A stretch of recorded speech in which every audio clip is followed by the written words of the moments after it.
Alright, so we got a Samsung unit here. This is the Mega Capacity. This unit has 2 ice makers in the freezer. Now, the issue with the ice maker, it got damaged. So right now we're removing the door to gain access. Those are 10mm sockets or screws. Lift the door off, set it aside on a towel or something. Don't drop it.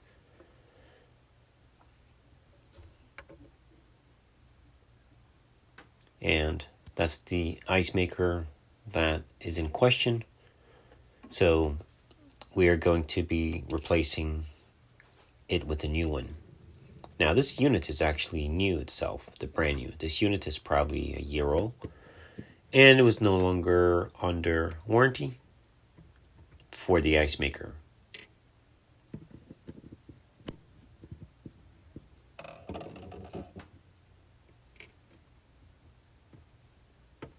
So 2 screws up top, Phillips, and you bring it forward.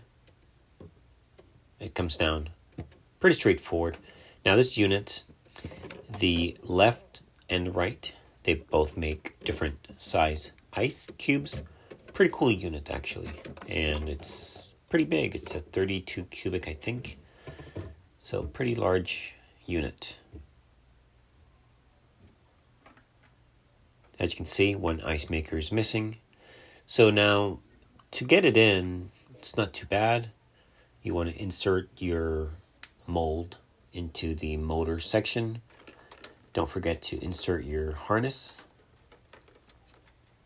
And then you're going to stick the other end of the ice mold into the bracket.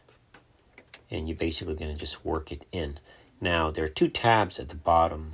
You will see them, and they slide under almost like a clip in the bracket itself, or the housing, I should say.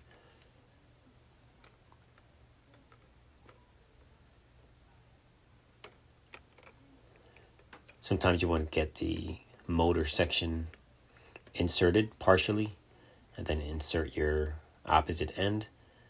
Push back until you get that end in. I think it just slipped, but it goes in pretty straightforward.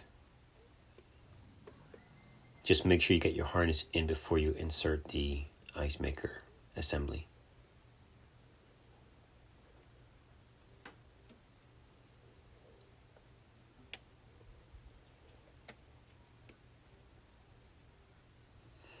Make sure nothing is binding.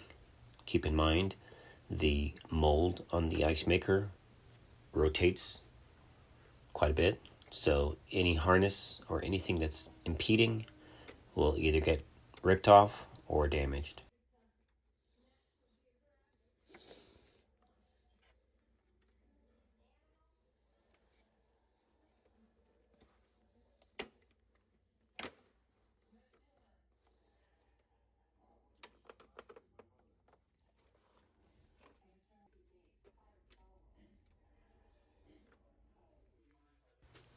So this portion of the repair, if you notice on your ice maker, you're going to have 2 little black, they look like tabs, and they are inserted. They help to keep the ice maker from falling out. So make sure you pay attention and get them back. You might need to use a needle nose pliers or something small to insert them between the ice maker assembly and the ice maker itself. It locks the ice maker in to the assembly. I'm using a, what do you call that, alligator clip.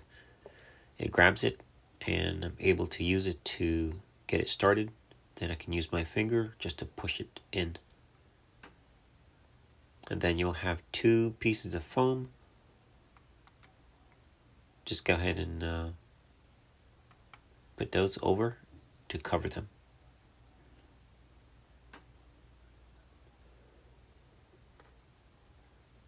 They are the same size, but for some reason it looked like that one would fit better over there.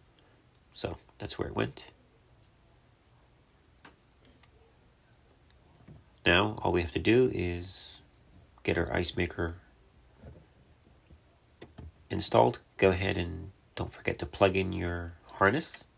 Super important. And all you do is slide it. There are 2 tabs in the back or on the ceiling, and you can't miss it. Once it is slid in, it basically fits and holds itself in. It won't fall.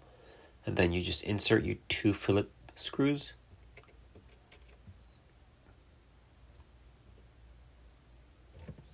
Now, make note, once you get your Icemaker in and the tray, everything's in, be super careful not to put anything under the Icemaker tray, because you don't have a lot of clearance between the tray and the Icemaker. So be super careful. It will cause it to get damaged or ripped off again. Alright, so be mindful of that. So now we're pretty much wrapping it up. We are putting on the door. Then we can be putting in back the bins, the trays, and wrapping this up. So hopefully you guys enjoyed the video. Thanks for watching.